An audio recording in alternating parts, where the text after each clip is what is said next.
It's hard to compare two weight classes, two divisions that are separated by far more in the way of variables than most people realize. Heavyweights, for example, deal with a greater level of risk due to the sheer force of the punches and kicks being thrown. They also allow for an extended shelf life, something that on average allows guys in their 40s to compete successfully to a much greater extent. Whereas in a division where speed is paramount like flyweight, a 35-year-old's diminishing speed might make them more of a liability, in contrast to their younger counterparts. But flyweights and heavyweights are both far from the most well-represented size for an adult man, meaning that if you were looking for the best of the best, the true cream of the crop, statistically speaking, you should look somewhere in the middle, featherweight, lightweight, even welterweight. But that's not the same in every part of the world. On Topology's top male 115-pound or strawweight fighters in the world, which is indeed a custom list and not official, the majority of the top 15 are from Asia, or more specifically, Japan. I say all of this because even if we're about to dive into a head-to-head comparison between bantamweight and lightweight, I did feel obligated to point out that not all divisions are built equally, and their differences stretch far beyond the number recorded on weigh-in night. But I guess the disclaimer means little in the grand context of taking one roster and comparing it to the other. I've kind of lost my train of thought as I went, so let's just get into it. Over the last year or so, the general discussion over the UFC's single best division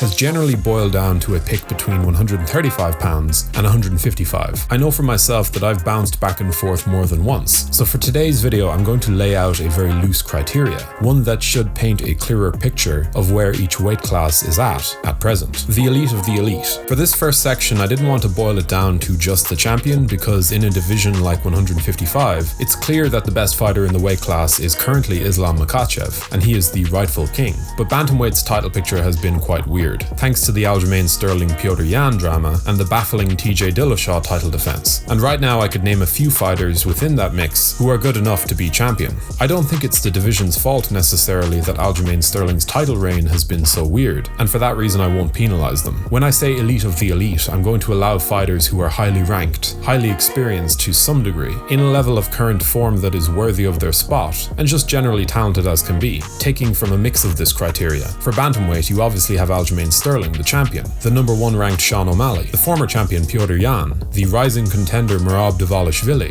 the peaking Marlon Vera, and I'm going to say that Corey Sandhagen sneaks his way in as well. At lightweight, the champ and pound for pound number 2 Islam Makhachev, the former king Charles Oliveira, the veteran Dustin Poirier, the unmissable Justin Gaethje, the surprise package that is Beneil Dariush, and then you have two guys in Michael Chandler and Rafael Fiziev who could get in depending on what you value. Although now that I stop and think about it, I wouldn't say I'm as comfortable putting Fiziev in there as I am with keeping Sandhagen, just based on their experience. But trust me, we'll come back to Fiziev later, and even in doing this I just realized that I basically outlined the top 5 in each division, but the process was organic, so we will stick with it. The main thing I notice here, and it's a point that will once again be relevant when we discuss prospects and future title threats, it's that lightweight's top 5 are far more proven, names that jump off the page in a way that bantamweight falls short of, but the dangers to the belt at bantamweight are clearly much greater. The next generation within the top 5 seem to be reaching their pinnacle at bantamweight right now, whereas we'll notice that lightweight is still kind of clinging on to the previous era. And in some ways, to bring Sterling and Islam Makhachev into the discussion, it's more a credit to the strength of the reigning champion that we're not as confident in Gaethje, Poirier, or say Chandler beating Islam than we are in Marlon Vera, Sean O'Malley, Merab Dvalishvili, or even Petr Yan if they were to take on Sterling. 6 fighters we have on either side, and it's clear that one set, at bantamweight, are only improving as they zone in on title contention,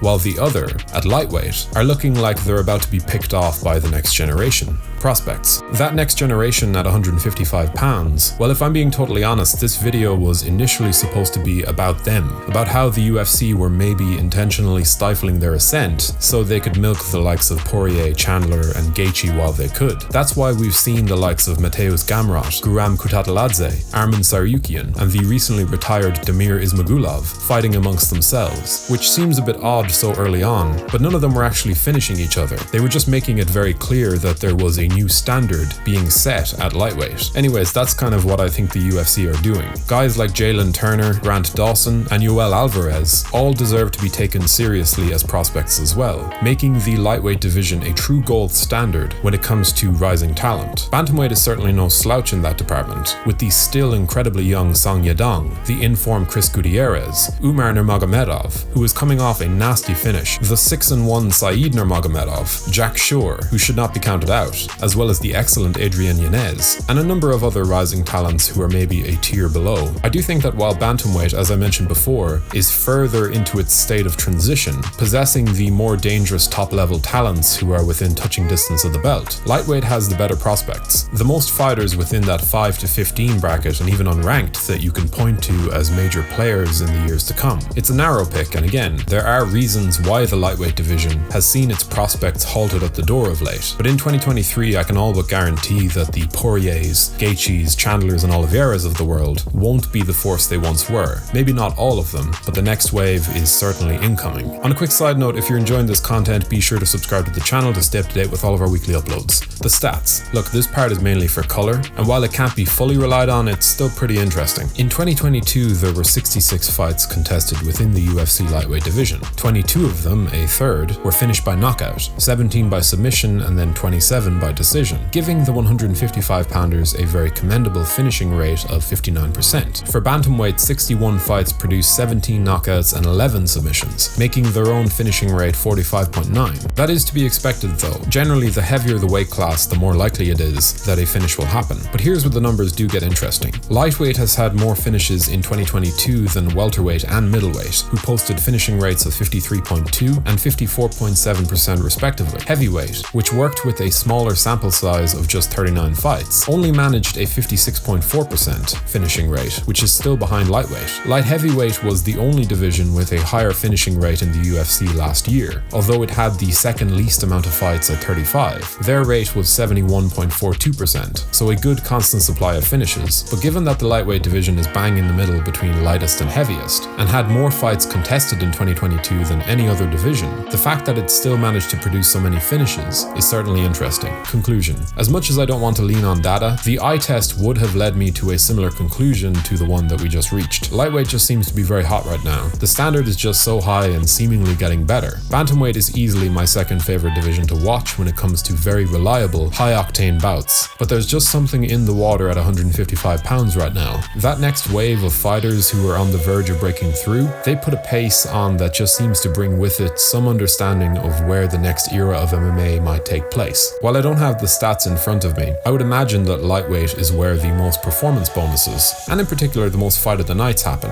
Bantamweight needs some stability in its title situation. I do think that Aljamain Sterling is one hell of a fighter, but you can't script the type of bad luck and weirdness that has followed him so far in his title reign. The reintroduction of Henry Cejudo could well be on the cards for bantamweight this year, and if Triple C does in fact make his return, that already watertight top 5 is going to look even more stacked by year's end. But I will say that lightweight, as far as the video is concerned, gets my overall vote. Not only can it be relied on for riveting action and constant development, but the stars are there, the money is there, the action is always intense, and the stats seem to back it up. I think the division is about to go through a major end-of-era switch-up as the old guard get picked off, but in its current form, 2023 may well be another fantastic year for lightweight. But I wouldn't count out the 135-pounders just yet. There's more than enough excitement brewing there too. Out of all of the other divisions, it's hard to know who falls in the number 3 spot. My immediate pick would probably be featherweight, but like flyweight, after seeing the same two fighters compete for the belt 3 times in the last few years, I do think some positive movement will only help the division's natural rhythm. Welterweight of course has some absolute killers inbound, and though light heavyweight and heavyweight recently lost their champions, there's no denying that there will be huge interest in those weight classes and their respective title pictures this year. Anyway, that's my take on the matter, and that will just about do it for this video. So how do you think we did in our assessment? And if you do feel strongly one way or the other, how much of a gap do you think there is between 135 and 155 pounds right now? If you do want to help in supporting the channel, liking the video and subscribing would do wonders. Thank you for watching.